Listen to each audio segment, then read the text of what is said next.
I still remember the play when Mason Gardner died. It was a designed run, should have been routine, but he got sandwiched between two linemen and the bigger one caught him helmet to helmet. He lay on the ground, not breathing as the crowd stood silent. Girls were crying. All I could think was that God had finally answered one of my prayers. "What the hell are you so happy about, fat boy?" said a voice. And I looked over to see Mason sitting in the empty seat right next to me. I sat paralyzed and lifted my hand, pointing out to the field. "Would you look at that?" "Guess I bit it," he said. He didn't even seem bothered, more like amused. "Bet you thought this was gonna be the best day of your life, huh? I wouldn't bet on it, you little fucking piggy. Now I'm gonna be with you 24/7. I'm gonna watch you piss. I'm gonna watch you shit. I'm gonna watch you stuff that little piggy face. Welcome to the sucky fat boy." I grew up in the middle of nowhere, California. There wasn't much to do there, and since 8th grade, Mason Gardner's favorite hobby was making my life hell. At least before he died, I'd been able to escape him whenever I went home, retreating into a world of books and video games. After school, I'd usually try to bike home before I saw him, then plop on the couch and devour a bag of chips while I tore through old Arthur C. Clarke novels or played League of Legends. Now there was no retreat. Mason was always there, lurking over my shoulder, whispering in my ear. "No wonder you're still a virgin," he'd whisper. "The only exercise you ever get is lifting up Doritos to your disgusting little mouth. This is even sadder than I imagined when I was alive. I assumed you at least had a friend or something." "I did have a friend," I said, wishing I could hurt him. "Don't you remember?" "You mean Chippy? That little twink you used to hang out with? That was like 3 years ago. You're still not over that?" All through middle school and freshman year, my best friend had been Herman Morales. He couldn't have weighed more than 100 pounds, but he had rounded cheeks like a chipmunk, hence Mason's nickname for him. We'd been pretty much inseparable. After school, we'd play Xbox or watch horror movies. He had wanted to be a director, and he was pretty much addicted to filming everything. Like he'd set up his iPhone on a little makeshift tripod and let it run for hours, just watching us talk shit while we played League. And then he'd edit it into a little 2-minute YouTube video of all the funniest shit, and we'd get like 40 views. As bad as Mason tormented me, the way he went after Herman had been 100 times worse. Every time he spotted him down the hall, he'd yell, "Homo!" at the top of his lungs. I never did find out if Herman was actually into girls or guys. It wasn't something he wanted to talk about. But either way, Mason's taunting got under his skin. It wasn't just verbal insults either. Mason made a point to basically body check Herman if they ever got within 10 feet of each other. Herman would just be walking along, probably taking a video of something going on at school and providing his patented narration. And then Mason would show up out of nowhere and send Herman sprawling onto the floor. At one point, it had gotten so bad that Herman actually edited a body check megamix video of himself getting hit like a dozen times. Then he overlaid it with this pretty catchy club beat, occasionally punctuated with Mason screaming "homo" at the top of his lungs. I told Herman to show it to the principal, but he just worried it would make things worse.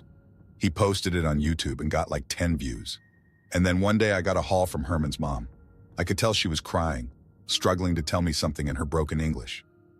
"Herman dead," she said, thought sobs. "Herman died by rope." Almost no one came to the funeral. Herman didn't have many friends at school, and his mom's friends had their own hang-ups, both about suicide and the rumors Herman was gay. His mom said a brief eulogy in Spanish that I didn't understand, and then they asked if anyone else wanted to say a word or two. I had a million things to say. About how I wished I'd said something earlier, or stood up to Mason. I wished I could have said that the world lost an awesome future film director, not to mention just a funny, good dude. But I was a coward. I sat silently in my chair as the moment passed. The funeral ended without another speaker coming forward. "You didn't even get up to talk about him," laughed Mason. "I always knew you were a pussy, but now that I can read your thoughts, I can see you're really a pussy." "Shut up," I told him. "Just go the fuck away." "Oh, I'll go," he said. "But not alone. See, I'm in your head now, fat boy. Just like I was in Chippy's. Don't you remember just watching him crumble? Come on, really think. No matter how much he smiled and pretended you could see it, every little word I said to him, every time I tackled him in the middle of the hall. Well, guess what, piggy? That's you now, except with you there's no escape." And Mason wasn't kidding. All night, he'd keep me up making honking noises or screaming for me to wake up. At school, every time I walked by a cute girl, Mason would remind me how disgusting she thought I was, Every time I lost my breath climbing stairs, he'd oink again. And I have to admit, it got to me, because it was never going to end. He was just going to stay in my ear forever until I chose to end things. It was just a matter of how long I could hold out. The worst thing of all was that everyone at school was mourning Mason's loss. The guys on the team dedicated the rest of the season to him. Girls came out of the woodwork saying they dated, vying for sympathy. Random guys who barely knew him talked about what a fun dude he'd been. And Mason ate it all up. He'd air high-five the guys with his ghost hands and bury his face in the girls' breasts, making motorboat sounds, even as they cried over his loss. "Think they're gonna shed a tear when you come join me on this side?" Mason asked. "They don't even know your name. You're gonna fade from memory in 10 seconds flat, and then in 20 years, they're gonna half remember you as that one fat kid that killed himself senior year." "That's not true," I said, but I could tell my resolve was weakening. That Friday, a school-wide memorial was going to be held during the last period, billed as a time of mourning and healing. When they asked for volunteers to speak and share stories about Mason, the list was a mile long. As for me, I got conscripted to run the audio visuals, complete with a slideshow one of his exes had made set to 2 different Coldplay songs. "Good shit," said Mason, as we finished watching the slideshow on my laptop. "I think I'm going to let you live until after the memorial. It's going to be sick, not a dry eye in the house." The rest of that week would have been bad enough. But then something even worse happened. Mason learned how to hurt me physically. It started with the slightest of taps. I woke in the middle of a storm and assumed water was dripping from the ceiling and down into my face.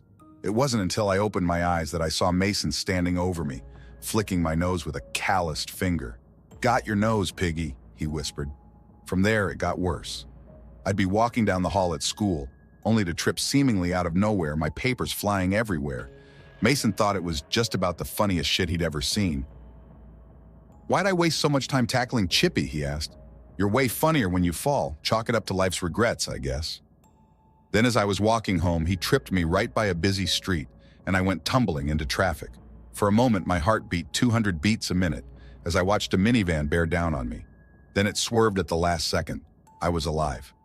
Over on the sidewalk, Mason laughed and laughed as I lay in the street trembling. And for the first time, I was truly afraid of him. Not as some annoyance, but as something inhuman. Some kind of embodiment of inevitable death. Maybe he'd drive me to do it myself. Maybe he'd do it for me. Either way, I knew I couldn't beat him. "Not long now," he smirked. I know. I want you there for the memorial, but watching you get pancaked would have been fucking funny." Finally, the day of the memorial arrived. For all I knew, it was going to be the last day of my life. I ate ice cream for breakfast and walked to school on full autopilot, like I was already dead inside. At the assembly, we listened to speech after speech about Mason, how he always made everyone laugh. I played a highlight reel of his best games, and the crowd ate it up, erupting as if the touchdowns were happening in real time. "God, what a fucking reel," said Mason. "I definitely could have gone pro. That's the thing that pisses me off most about you, you fat fuck. You're still alive, and I'm here. And you're not gonna do shit with your life. I could be scoring touchdowns and banging the rest of the cheerleading team, and you're sitting on your ass playing games and crying yourself to sleep." The highlight reel ended.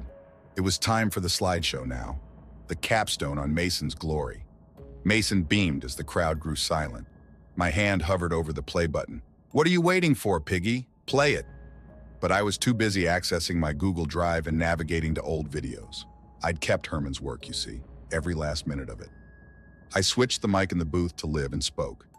"And now one last video to help us remember Mason Gardner," I said. "Please enjoy." "What the fuck are you doing, piggy?" Mason asked.